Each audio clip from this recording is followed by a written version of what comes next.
1 Pedro capítulo 4, verso 8, vamos falar sobre um novo lugar no mundo. Diz assim o texto sagrado: sobretudo, amem-se sinceramente uns aos outros, porque o amor perdoa muitíssimos pecados. Sobretudo, amem-se sinceramente uns aos outros, porque o amor perdoa muitíssimos pecados. Uma outra versão diz assim: acima de tudo, amem-se uns aos outros, como se a vida de vocês dependesse disso. O amor resolve praticamente qualquer situação. Que versão maravilhosa é essa? Olha só.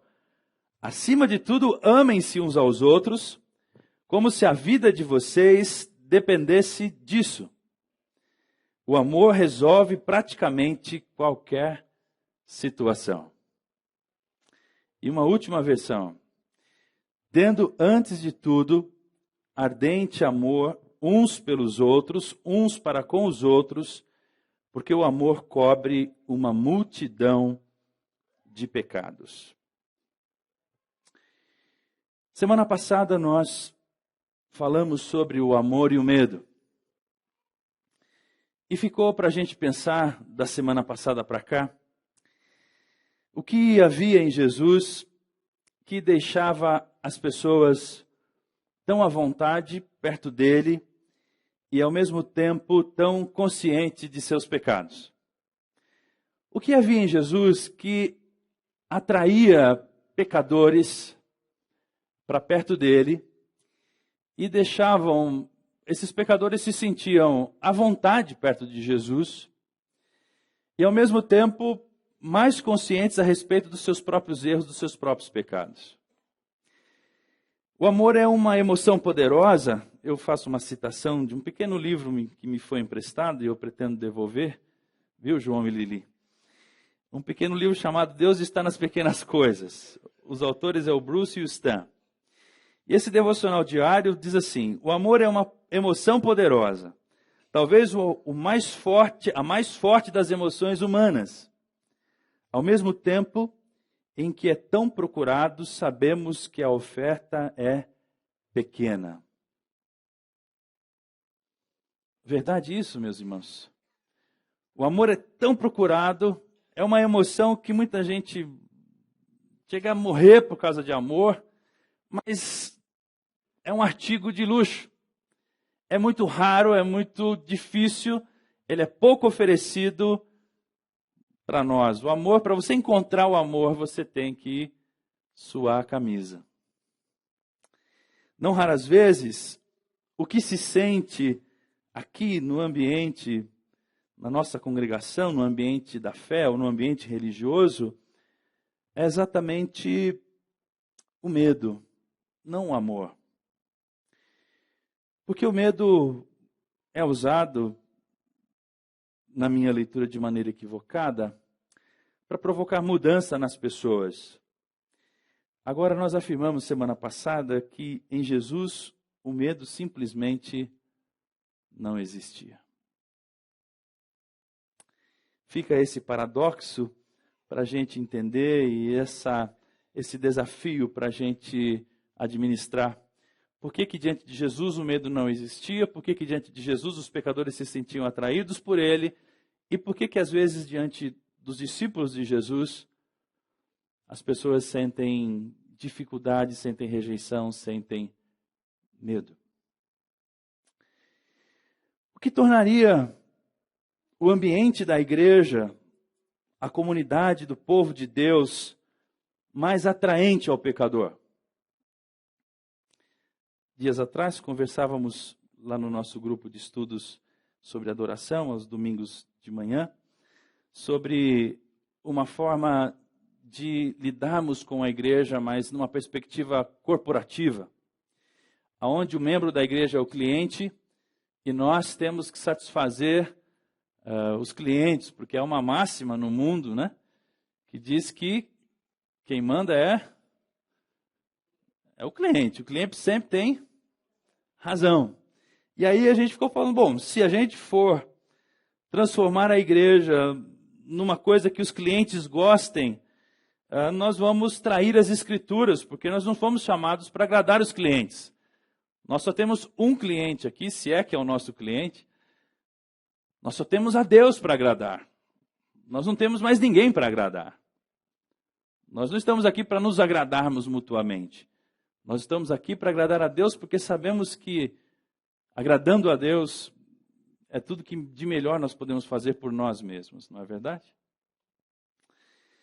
Como podemos, então, tornar o ambiente da igreja mais atraente aos pecadores que somos nós e tantos outros que existem e que estão ao nosso redor? Como podemos construir um novo lugar no mundo, onde seja possível experimentarmos juntos o poder perdoador da graça de Jesus Cristo? Jesus, meus irmãos, nos convidou e nos convida nessa manhã. E o convite de Jesus é esse: vinde a mim, todos os que estão cansados, oprimidos, sobrecarregados, e eu vos aliviarei. O apóstolo Pedro, meus irmãos, é o autor dessas palavras que acabamos de ler, o verso 8. E eu vou ler mais uma vez. Essa Bíblia aqui, eu queria só compartilhar essa curiosidade. Ela é uma Bíblia que eu ganhei muitos anos atrás da minha mãe. E de tanto usar, ela foi despencando, e a minha Bíblia ficou aqui na igreja essa semana, a Bíblia de uso. Então eu estou aqui com uma Bíblia portátil, de modo que eu posso distribuir algumas partes dela. É uma Bíblia democrática, uma Bíblia reciclável, né? Ela é ambientalmente correta, porque você pode dividir a sua palavra com o seu irmão, e se você quiser um trecho da palavra, está aqui, pode levar para a sua casa. Mas isso me fez pensar nos cristãos da China, que muitas vezes não tinham as escrituras, ainda que a China seja o maior produtor de Bíblias do mundo. Pela falta de Bíblia, os irmãos pegam a Bíblia e vão cortando. Leva o João para você ler essa semana aí, semana que vem você me devolve. Seria interessante, né?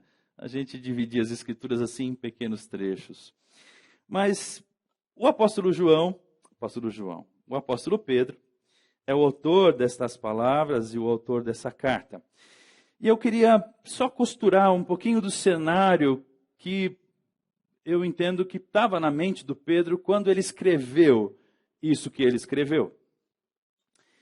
Veja aí no capítulo 1 da carta, no versículo 1, o Pedro vai deixar claro de que nós somos peregrinos. Pedro, apóstolo de Jesus Cristo, aos eleitos de Deus, peregrinos dispersos no Ponto, na Galácia, na Capadócia, na província da Ásia e na Bitínia, escolhidos de acordo com o pré-conhecimento de Deus Pai pela obra santificadora do Espírito, para a obediência a Jesus Cristo e a aspersão do seu sangue. O Pedro está dizendo, irmãos, nós somos peregrinos, Deus nos escolheu para um relacionamento com Ele, nos deu uma identidade, e essa nova identidade que Deus nos deu faz de nós peregrinos por essa vida. Nós passamos por aqui, mas nós não somos mais daqui. Nós não nos identificamos com as realidades, com a cultura, com os valores da onde nós estamos. Nós somos peregrinos, nós estamos de passagem. O Pedro também vai dizer, no capítulo 1, no versículo 4, que nós somos chamados para uma herança no céu. Nós somos chamados para uma herança que jamais poderá perecer, macular-se, perder o seu valor. Herança guardada nos céus para vocês, que mediante a fé são protegidos pelo poder de Deus até chegar à salvação prestes a ser revelada no último dia. Veja que coisa interessante. O Pedro está dizendo, nós somos peregrinos, nós somos chamados para herdar uma herança. Agora, para nós chegarmos lá e herdarmos essa herança, Deus precisa nos proteger. É mesmo nessa mesma carta, no finalzinho da carta, que Pedro vai dizer assim, que o diabo ronda ao nosso redor como um leão, procurando a quem possa devorar. O Pedro está preocupado, porque há um chamamento, há uma promessa, e está dizendo assim, Deus vai guardar vocês, vai salvar vocês até que vocês cheguem lá, porque o ambiente aqui é perigoso. Há perigos nessa caminhada, nessa jornada, e eu já filmei os caras Não tem problema, pode continuar, mas eu só estou vendo, tá bom? Não pega nada. E aí, meus irmãos, no verso 6, olha lá o que o Pedro diz, do capítulo 1. Nisso vocês exultam, ainda que agora, por um pouco de tempo, devam ser entristecidos por todo tipo de... Qual é a palavra aí? Provação. O Pedro está dizendo assim, que legal, vocês estão exultando nessa nova vida, nesse novo jeito de viver, mas ainda que por um tempo, fique claro que vai ser um tempo de provação no meio do caminho. E aí no versículo 8, Pedro vai dizer que o nosso recurso é o amor que nós recebemos de Cristo, o nosso recurso para essa caminhada. E o Pedro fica assustado, ele faz uma observação muito interessante, eu fiz questão de trazer para cá, a observação do versículo 8 do capítulo 1, olha aí. Mesmo não o tendo visto, vocês o amam. E apesar de não o verem agora, creem nele e exultam com alegria indizível e gloriosa. Você já viu Jesus? Não.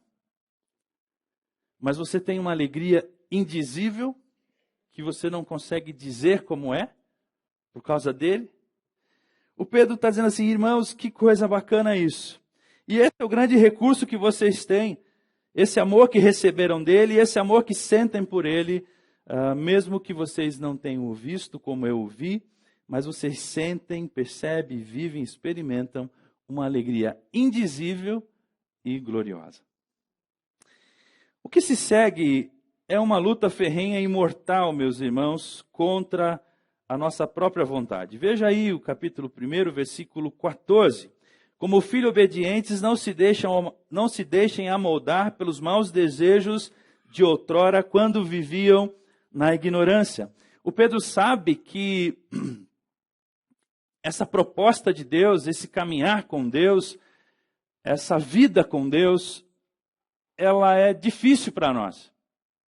Então ele está dizendo assim, pessoal, vocês que acabam de se converter, vocês que estão espalhados aí por todo o Império Romano, vocês que tinham uma vida devassa, e aí o Pedro vai dizer, vocês que andavam bebendo, chegando tarde da noite em casa, envolvido com a mulherada, curtindo a vida e tudo mais, vocês que tinham uma vida desse tipo aí, vocês precisam se livrar de tudo isso daí, dessa sensualidade toda, dessas farras que vocês faziam.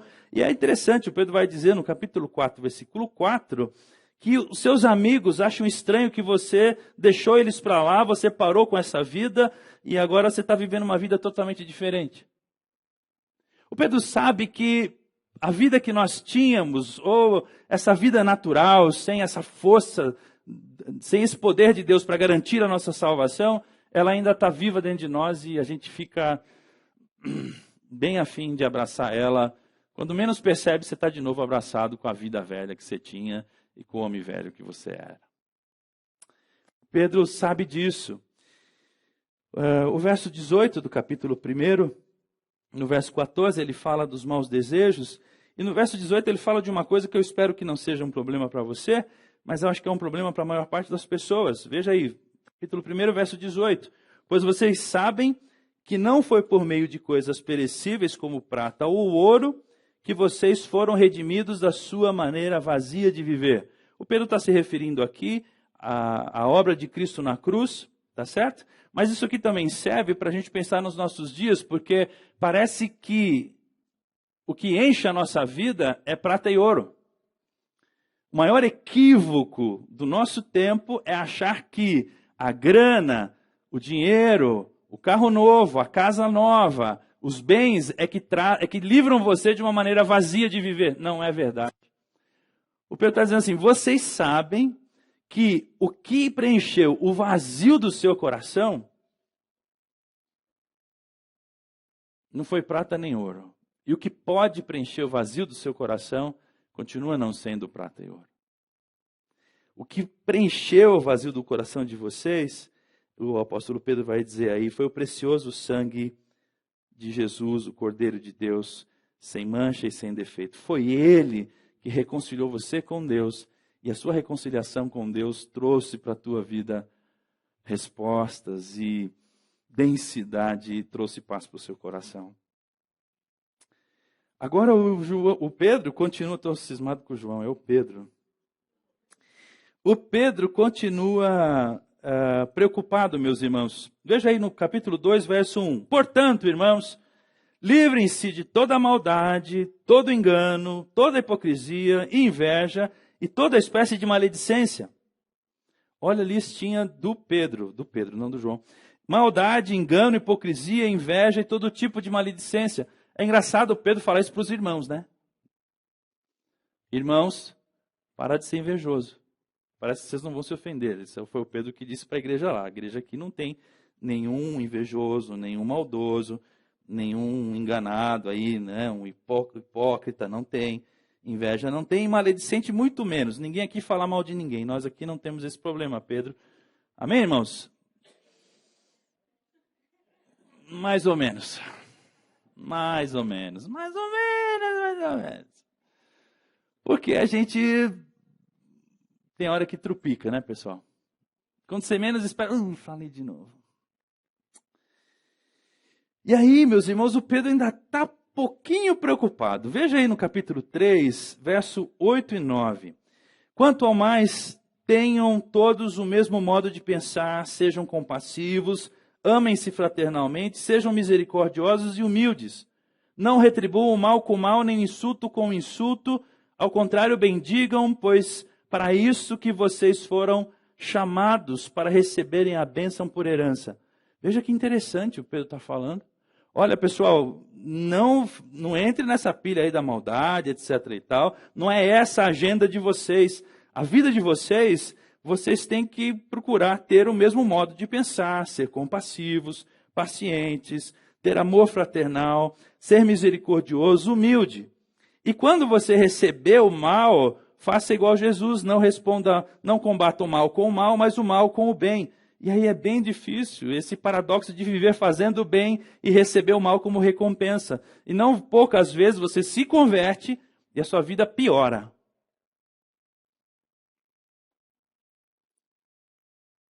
Porque antigamente você extravasava sua raiva, né? Como diria o paulistano antigo, né? O cara dos Trem das 11 que chegou lá, o cara não estava lá, nós perdemos a viagem, ficamos com uma raiva dele, que você não faz ideia. Você fica com uma raiva danada, porque você se converteu, e aí você achou que porque você agora é de Deus, Deus ia resolver muita coisa na sua vida e não ia deixar os caras chegar aí. E aí o Pedro fala assim, pessoal, não é assim. Não é assim porque com Jesus não foi assim, com a gente também não vai ser assim. Pelo contrário, todas as pessoas que querem viver como Jesus viveu, e ele vai dizer isso no capítulo 4, no primeiro versículo do capítulo 4, portanto, uma vez que Cristo sofreu corporalmente, armem-se, vistam-se também do mesmo pensamento, pois aquele que sofreu em seu corpo rompeu com o pecado. O Pedro está dizendo assim, se você sofre no seu corpo, você está rompendo com a sua natureza velha, com o pecado que está em você. O Pedro está preocupado, pessoal, porque não é fácil. É glorioso esse caminho. É gloriosa essa promessa. É gloriosa essa herança. É indizível esse amor. É inimaginável. Só que o bicho pega. O bicho pega dentro de você, o bicho pega ao redor de você. E o Pedro está dizendo que com Jesus foi assim também. Então, vistam-se com essa mesma coragem. A coragem de Jesus é a coragem de fazer o bem para quem lhe fazia mal. A coragem de obedecer à vontade de Deus acima de todas as coisas, acima da sua própria vontade, seja feita a tua vontade, não a minha. A coragem de romper com a sua zona de conforto, de negar-se a si mesmo em favor da vontade de Deus. E é esse exatamente o convite que Jesus faz. Negue-se a si mesmo, tome a sua cruz e me siga se você quer ser meu discípulo. O Pedro, meus irmãos, apresenta agora para nós, aí no capítulo 1, verso 22, se você tiver uma caneta, grife esse versículo, um dos grandes objetivos para a gente, que justificam essa renúncia toda que a gente tem que ter, os maus desejos, essa maneira de viver, a maldade e esse paradoxo de fazer o bem e receber o mal. O Pedro fala aí no capítulo 1, verso 22, olha o que ele diz: agora que vocês purificaram as suas vidas pela obediência à verdade, visando o quê? O amor fraternal e sincero. Façam o que agora? Amem sinceramente uns aos outros e de todo coração. Veja que coisa interessante. Diante da herança, diante da vida que você recebeu com Deus, diante do esforço que você faz, diante dessa luta de você com você mesmo para lidar com as suas limitações, o Pedro está dizendo assim, olha, o grande objetivo disso, o grande objetivo dessa renúncia que você promoveu, essa renúncia à sua velha vida, essa renúncia à vida de prazeres no pecado, essa renúncia das suas próprias vontades em favor da vontade de Deus, o objetivo disso é o seguinte: já que vocês passaram por isso, purificaram suas vidas pela obediência à verdade, isso quer dizer que vocês estão prontos, vocês estão sendo preparados para amarem-se sinceramente uns aos outros de todo o coração. O Pedro está dizendo assim, pessoas que viveram, passaram por esse processo de renúncia, agora podem ajudar outras pessoas que estão nesse processo de renúncia. Um dos grandes objetivos para essa renúncia é Deus preparar você para que você possa amar os outros de todo o seu coração. Veja agora 1 Pedro 4:8, que é o texto que a gente leu no comecinho. Sobretudo, irmãos, sobretudo, acima de tudo, em primeiro lugar, amem-se sinceramente uns aos outros. Por que é que o Pedro disse lá no 1:22 que um dos objetivos dessa, uma das consequências dessa salvação, dessa obediência à verdade, é o fato de nós podermos amarmos sinceramente uns aos outros. E aí o Pedro vai dizer no verso 23 que nós somos regenerados não de uma semente perecível, mas de uma semente imperecível, por meio da palavra de Deus viva e permanente. O Pedro está dizendo agora a mesma coisa de uma outra forma. Sobretudo, acima de tudo, em primeiro lugar, com urgência, com atenção, com prioridade, amem-se sinceramente uns aos outros, porque o amor perdoa muitíssimos pecados. Eu leio novamente a versão da Bíblia Mensagem. Acima de tudo, amem-se uns aos outros como se a vida de vocês dependesse disso. O amor resolve praticamente qualquer situação. Eu fiquei chocado com essa versão, meus irmãos. Confesso a vocês que eu fiquei assim, como é isso? Presta atenção, Will. Presta atenção. Acima de tudo, ame os seus irmãos como se a sua vida dependesse disso.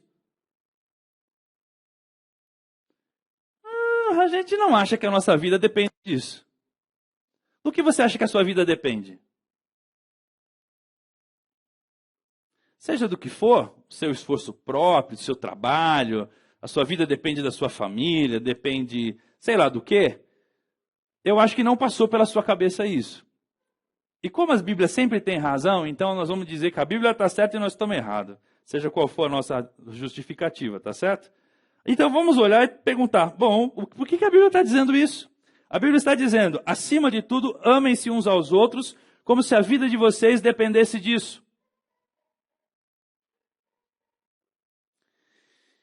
Talvez a sua vida biológica não dependa disso, mas ela pode depender disso em algum momento. Porque o amor de Cristo entre nós, quantas vezes não supriu a nossa necessidade biológica? O amor de Cristo entre nós não foi, por sinal, aquilo que Deus usou para chegar em você e salvar você da sua maneira vã de viver? Por onde é que foi que Deus chegou até você? Me responda essa pergunta. Ontem à tarde eu fui para um casamento, e aí uma jovem senhora olhou para mim assim e falou assim, você aqui? Eu falei, eu estou aqui. Como é que é o seu nome mesmo? Eu não me lembrava do nome dela. Aí ela falou assim baixinha, eu dei aula para ele na escola dominical, mais de um ano. Aí eu falei, não, eu estou ouvindo o que você está dizendo. Eu me lembrei sim, você deu aula para mim na escola dominical por mais de um ano, não foi? Foi. Você lembra disso? Claro que eu lembro. Parece que ela olhou assim para o pastor, né? O pastor chegou, o pastor Eli, pastor Eli, pastor Eli. Como se eu surgir. Tadá! Quantos pastores tem aqui sentado no banco e lá na escola dominical essa hora? Eu não sei. Mas eu sei de uma coisa. Eu não cheguei aqui sozinho. Se essa salvação que me alcançou e da qual eu digo que a minha vida depende dela, pela qual eu sinto um amor indizível, esse Cristo pelo qual eu amo, e a minha maior razão de viver, pelo menos a gente canta isso, né? Mas eu espero que seja isso mesmo. Ele não chegou a mim assim, de noite, de um sono, Jesus, você aqui e tal. Irmãos, chegou por onde? Como? O Fernandinho manda sempre notícias lá da África. Eu preciso trazer as notícias para os irmãos. Agora eu te pergunto o seguinte. Tu é um africano, vive com a tua mulher na oca, come arroz e mandioca. Ponto. Tem TV. Você está a exatos 600 quilômetros da cidade mais próxima e que assim, olha lá, não tem lá muita coisa. E chega um cara de olho azul, uma mulher de olho claro e um menino branco. Tu é um negro, daqueles negros mesmo. E você está lá comendo arroz e mandioca. E o branco aparece e fala assim, para de adorar a árvore não vai te responder. Porque o seu avô adorava a árvore, seu pai adorava a árvore, você adora a árvore. E ele conta para você que existe uma herança, uma promessa, um céu, um Deus, um mundo, e algo que preenche o seu vazio de morador lá do fundo da África. Por onde é que Deus chegou lá? Se não foi por causa do amor que esse moço e essa menina têm por Deus. No dia que eles foram embora, eu fiquei em choque também. Porque nós somos os últimos a embarcar eles no avião. Eu e Edi. Então você pensa que seu filho nasceu e com menos de 6 meses você vai agora deixar... Quer dizer, você pensa que 1 ano e meio, 2 anos atrás você largou seu irmão, sua mãe, sua vida, sua família e embarcou para 25 horas de viagem para morar no fim do mundo, quer dizer, ou no começo do mundo, eu não sei, mas longe de tudo e de todos, você perdeu seus vínculos. Ok, sua mulher engravida lá, você volta para sua casa, o menino nasce, sua mãe vê, seu pai vê, seu irmão vê, e eles celebram o nascimento da criança e com 6 meses, o menino está ainda... Somem de novo, é como se fosse assim, vocês estão de novo, agora vocês, além de vocês quererem morrer na África, vocês querem que essa criança também morra na África. E você não tem outra resposta a não ser dizer assim, eu sinto uma coisa, um amor que parece que desse amor depende a vida de alguém. Será que isso é verdade? Will, agora ficou diferente, né? Agora a gente começa a entender a tradução do Eugene Peterson. Acima de tudo, amem-se uns aos outros como se a vida de vocês dependessem disso.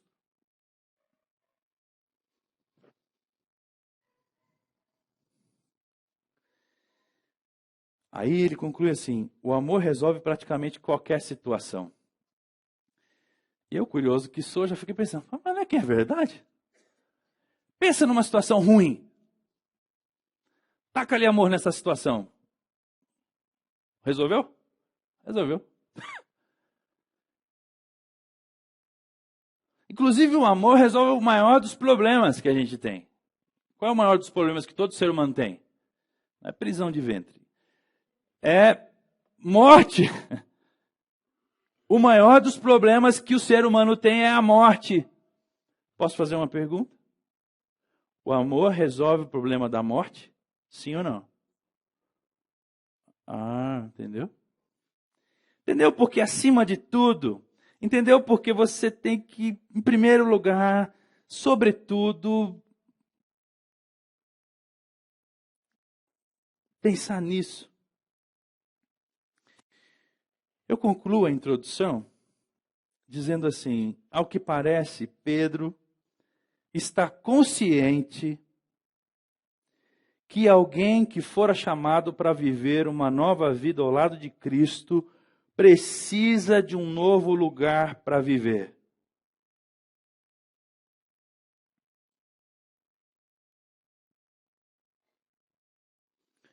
Não poucas vezes, quando alguém se converte, os familiares dizem assim: você tem outra família agora, né? Você não sai da igreja agora, né? Você agora só gosta dos irmãos da igreja, né? Não fica aí no WhatsApp com os irmãos da igreja. Parece que o Pedro está dizendo o seguinte: irmãos, nós somos peregrinos e peregrinos com peregrinos se entendem e caminham. O Pedro está dizendo assim: o mundo é um lugar onde os peregrinos não têm vez. Não há amor no mundo. O mundo é inimigo de Deus.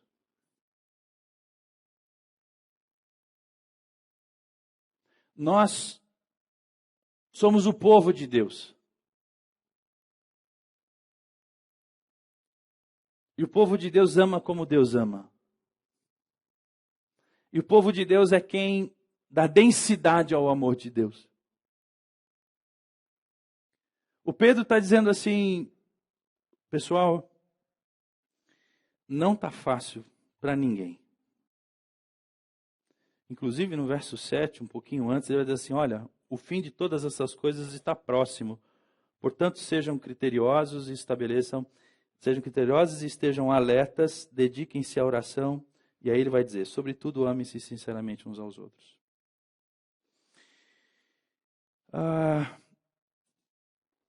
O Pedro, meus irmãos, está consciente de que existe um lugar onde você é amado acima de tudo. Existe um lugar onde o amor é buscado como se a nossa vida dependesse dele. Existe um lugar onde o amor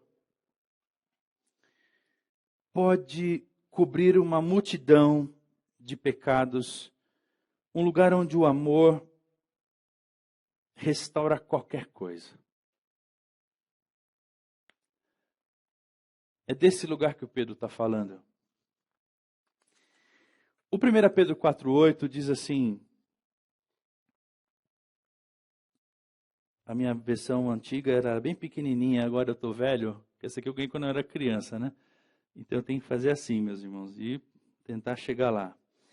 Sobretudo, amem-se sinceramente uns aos outros, porque o amor perdoa muitíssimos pecados. Vamos então ao verso.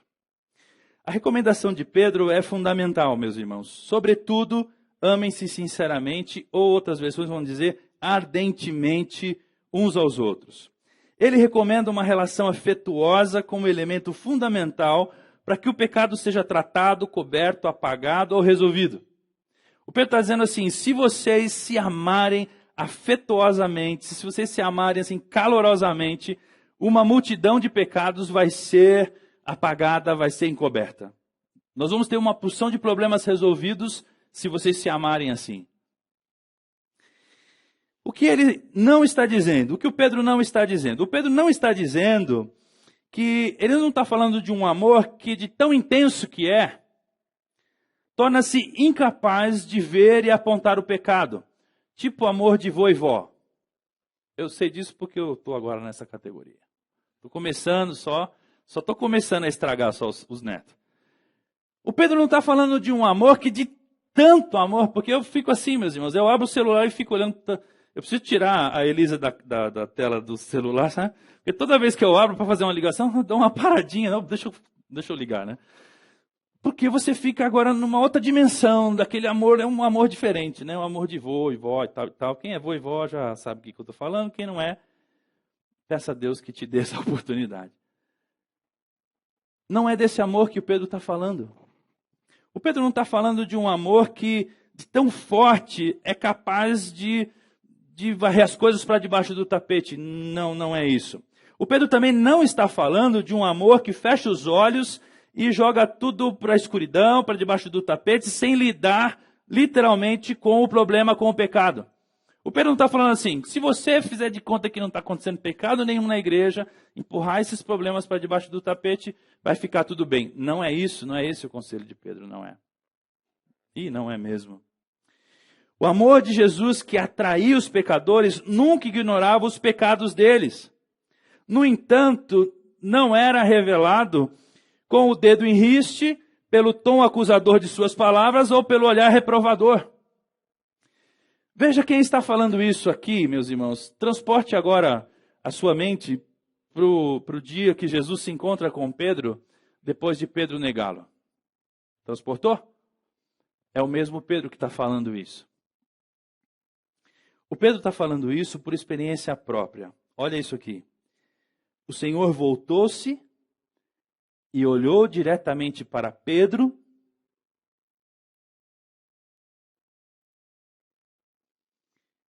Então Pedro se lembrou da palavra que o Senhor lhe tinha dito.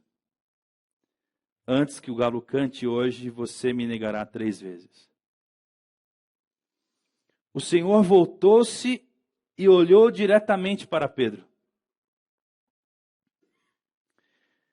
O que Jesus fez não é assim, Pedro, tudo bem, deixa isso para lá. Eu sabia mesmo, não te disse que você ia pecar, mas eu amo você acima dos seus pecados. Não vamos falar de pecado. Tudo bem. O olhar de Jesus era um olhar afetuoso. Veja um outro pecador aqui, e esse aqui era materialista e ganancioso. Olha só como é que foi que Jesus chegou ao coração dele. Jesus olhou para ele e o amou. Ponto. De quem é que eu estou falando? Jesus olhou para ele e o amou. Ponto. De quem eu estou falando? Falta-lhe uma coisa, meu jovem. Vá, vende tudo que você possui e dê o dinheiro aos pobres e você terá um tesouro no céu. Depois venha e me siga. Você teria coragem de olhar nos olhos de um miserável, ganancioso capitalista que só pensa em grana, amá-lo e depois dizer assim, meu filho, o que você precisa mesmo é vender tudo que você tem e largar esse seu amor pelo dinheiro.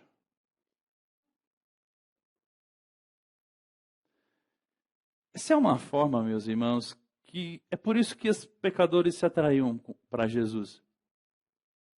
Porque Jesus falava a verdade amando. Era o poder da verdade junto com o poder do amor. E certo do poder da graça que poderia perdoar. A gente não fala a verdade assim. A gente acha que ama quando a gente vê a coisa errada e fica quieto. A primeira coisa que a gente faz é isso. A gente vê o erro e sublima. Porque você não tem amor para oferecer, você tem raiva para oferecer, então é melhor, ou eu ofereço a raiva ou eu sublimo. Então você sublima e põe isso na conta na conta dos teus gases, dos teus ácidos estomacais, ou da tua dor de cabeça, da tua psoríase, ou da tua sei lá o quê. Que alguma psicossomática vai aparecer. Jesus não.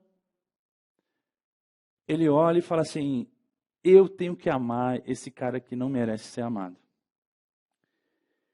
O texto diz que ele olha para o jovem e o ama. E depois diz para ele o que está acontecendo. Tem um teólogo que, pensando no amor de Deus, ele reinterpreta a cena do juízo final. Ele fala que no juízo final não vai ter um juiz de toga preta, martelinho na mão, um advogado, aquela cena de, sabe, aquela cena de fórum. Ele fala que no juízo final vai ter Jesus e você. E na hora que ele olhar nos seus olhos assim, você já vai saber todos os seus pecados. O olhar de Jesus, ele revela todos os nossos pecados e nos chama ao arrependimento. O que o Pedro está dizendo, irmãos, se nós olharmos para as pessoas no ambiente, no lugar que Deus nos chamou para viver, elas conseguem se sentir amadas e motivadas a abandonar suas vidas e seus pecados, porque não está fácil para ninguém. E não foi fácil para o Pedro, não foi fácil para o jovem rico, e não é fácil para mim nem para você. O amor a que Pedro se refere, meus irmãos, também não é um amor expiatório, um amor que tem poder para perdoar, para redimir pecados. É um amor que promove o encontro de Deus com o pecador, promovendo a reconciliação. Tudo que o Pedro está pedindo é assim, irmãos, por favor, amem-se de maneira tal, sobretudo, prioritariamente, amem-se sinceramente uns aos outros, porque quando você ama o pecador, o seu irmão que é um pecador, você o lança para perto de Deus, você traz ele para frente de Deus, e esse encontro do pecador com Deus cura o pecador, sara o pecador. A igreja é esse lugar onde os pecadores entram com seus pecados e saem sem seus pecados. A igreja é esse lugar onde os pecadores entram com seus pecados, suas vidas, seus erros, suas culpas, suas mágoas, seus medos, e são amados por Deus e saem libertos disso tudo.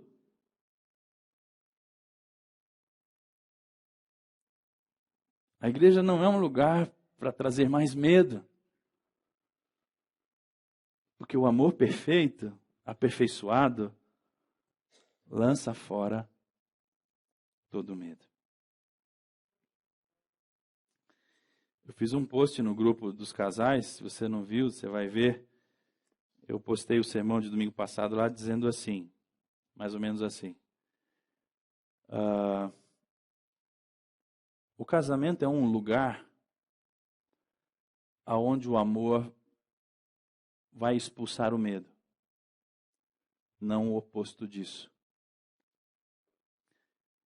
E depois eu fiquei com medo desse post, sabe por quê? Porque ele pode ser muito bacana, mas ele pode provocar uma crise horrível no seu casamento e você falar, ei pastor, a culpa é sua. Não, a culpa não é minha. Se você sente medo no seu casamento, é porque o amor está apanhando e não batendo. Se há medo, porque não, de alguma forma está faltando amor. É uma regra de proporcionalidade. São coisas proporcionalmente inversas. Quanto mais amor, menos medo. Quanto mais medo, menos amor.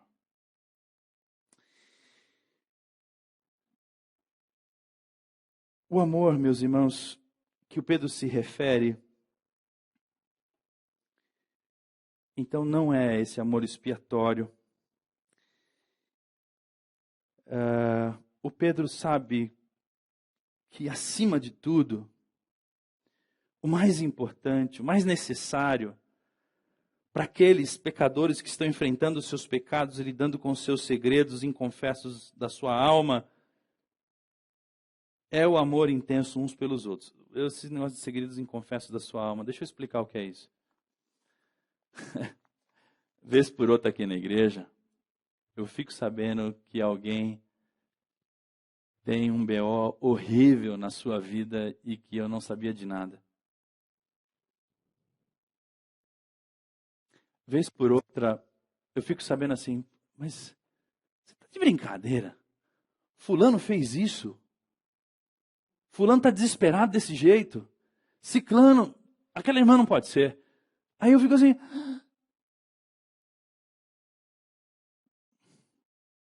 Mas não parecia que ela tinha esse BO na vida dela. Não parecia que ela estava insatisfeita, ela sorria. E eu perguntava, tudo bem, irmã? Tudo bem, pastor, graças a Deus, até domingo. Eu não sabia de nada. Bom, eu não sou obrigado a saber, né? Mas assim, se eu soubesse, eu pelo menos orava, não é verdade, meus irmãos? Pelo menos dava para mim orar, né? Pastor, tá bem coisa nenhuma, o bagulho tá zica, porque eu cometi um pecado lá na minha história, eu carrego essa carniça comigo até hoje. O senhor pode me ajudar a me livrar desse cheiro fédido de pecado, porque eu não consigo, as minhas memórias não se apagam. Eu dou um jeito, mando pra Ju, sei lá, faço alguma coisa, sabe? Mas pelo menos eu sei agora, não é? Porque é horrível você caminhar com gente que se diz próxima, mas no fundo está dizendo, não. Ele não vai saber do meu pecado. Ele não vai saber do meu pecado. Não.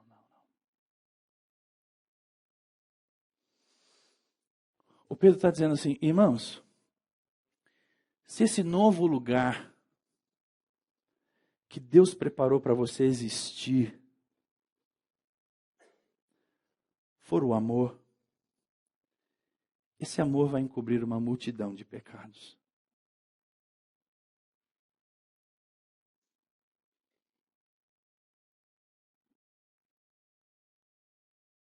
Aonde nasce esse lugar, meus irmãos? No mundo. Aonde nasce esse novo lugar no mundo? O mundo é um lugar hostil, você sabe disso e eu também. E o amor que o mundo disponibiliza é sempre um amor condicionado. É um amor condicional. No mundo, na verdade, no mundo que eu falo, não é no mundo. É no mundo que existe em nós, tá certo? No mundo que existe em nós, é sempre assim, eu amo esse pastor porque ele me traz um sermão bonito toda semana. E no dia que eu falhasse, eu falar, não estou mais amando tanto assim. É isso aí. Ou no dia que eu falo um negócio que você não gosta, você já torce o nariz e procura a Universal. Não, porque tem irmãos que podem fazer isso. E eu falo, meu Deus do céu. Não, ele não procurou a Universal, não. Tudo menos isso. Eu entro em desespero, porque eu falo, não é possível que... Bom, deixa isso pra lá. Isso é uma crise pastoral, pessoal. Isso é coisa que você faz só lá no escritório chorando para com Deus e querendo pegar a Bíblia e se matar com a Bíblia.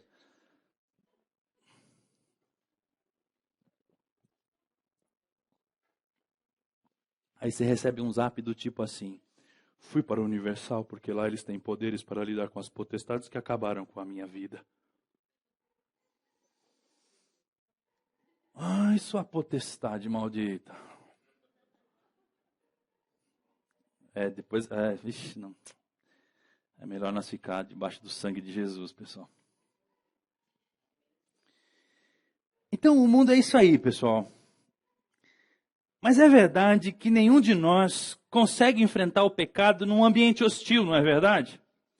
Como é que eu e você conseguimos enfrentar os nossos pecados cercados de pessoas críticas, que não conseguem perdoar, que não conseguem acolher o pecador, pessoas que não criam um ambiente que nos convida a não ser para ficar quieto e para falar sobre as bênçãos de Deus, de modo que a gente se proteja para ninguém chegar até nós, porque a gente sabe que se alguém souber, nós não vamos ter amor, nós vamos sentir medo e culpa e nós não seremos aceitos e a relação pode mudar.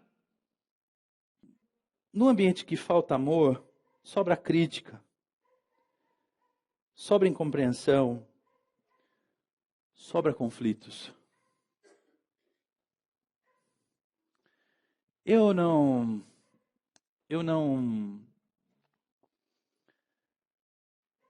acho que exista um ambiente perfeito.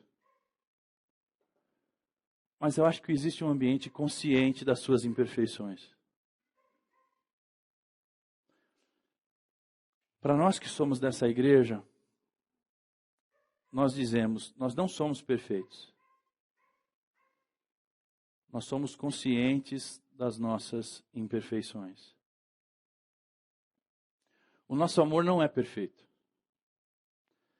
Mas ele, pelo menos, é consciente de que nós não somos os melhores do mundo e temos que dizer para as pessoas, minha amiga, isso aí, hein, que pecadão, tá fumando, hein?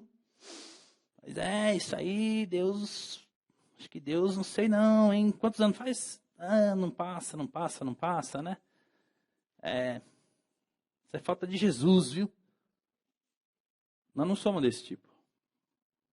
Não somos. Nós somos do tipo que olha para o umbigo, olha para si mesmo. Nós somos do tipo que tem espelho em casa, né, pessoal? Eu tenho espelho em casa. O espelho que a gente fala é o da palavra de Deus, né?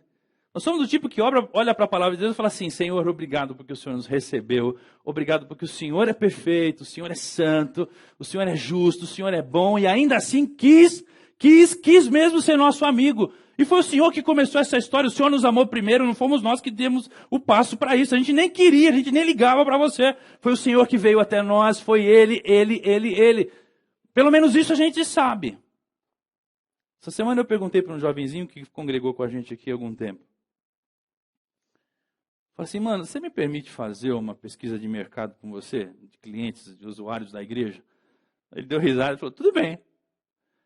Falei assim, você sentia medo lá na igreja? Nesse tempo que você frequentou a igreja? Ele falou, não. Como é que você se sentia lá? Me sentia à vontade.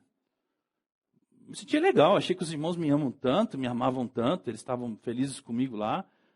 Porque ele não está vindo mais aqui, porque ele mora longe, né? Mas ele queria vir aqui e tal e tal. Eu sabia que tem irmão que mora bem para lá da casa dele e vem, mas tudo bem. Vai para lá, deixa ele seguir o caminho dele. Falei, que bom, que bom. Por quê, pastor? Não, é só umas coisas da minha cabeça aqui. As coisas que eu fico pensando aí. Porque às vezes a gente acha que está fazendo, né? A gente acha que... E aí quem chega de fora olha e fala assim, epa, esse ambiente aqui me dá medo. Esse ambiente aqui me assusta, né? Meus irmãos, por que isso é importante? Porque precisamos olhar para nós mesmos com o mesmo olhar com que somos olhados por Cristo. Um olhar que nos dá certeza de que podemos experimentar o perdão e a graça. Um olhar que torna possível conhecermos a Deus e nos fortalecermos em Deus através do seu corpo vivo, ou seja, de nós. Isso é importante porque nesse ambiente, nesse novo lugar, desse novo mundo, desse novo reino, o pecado é confrontado sem medo.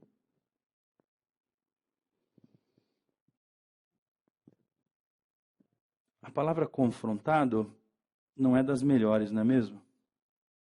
Ela sugere que tem alguém que é mais certo que você e está te confrontando. Mas não é isso. Nesse novo lugar no mundo, o Pedro está falando assim, vocês que são pessoas que conhecem as suas próprias feridas e que foram tratados com este olhar de Deus, foram cuidados com este amor e experimentaram essa restauração, vocês podem confrontar o pecado sem usar o medo. Encontramos-nos, meus irmãos, com nossos pecados num ambiente onde pecadores experimentaram a graça perdoadora do amor de Jesus? Eu coloquei interrogação e exclamação. Eu acho que é exclamação nessa frase aqui. Eu acho. Ou melhor, no que depender de mim, eu me encontro com os irmãos num ambiente onde eu, pecador, que experimentei a graça de Deus e o amor de Jesus, se encontra com outros pecadores, e não um ambiente onde eu, pastor, líder.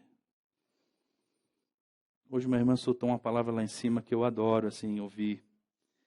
Eu que sou leiga, eu que sou clero, sabedor das Escrituras. Você que é leiga se encontra comigo para aprendermos juntos de Deus. Você é leiga e eu sabido.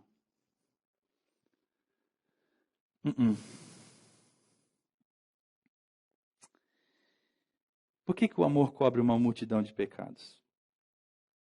Nesse novo lugar no mundo, uma multidão de pecados é perdoada porque o olhar de compaixão para com o pecador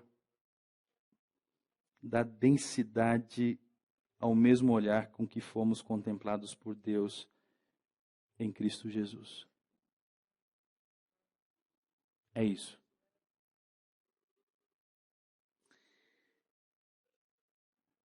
E eu termino com uma única exclamação. Portanto, agora nenhuma condenação há para os que estão em Cristo Jesus, aqueles que não andam mais segundo a carne, mas segundo o Espírito. Amém.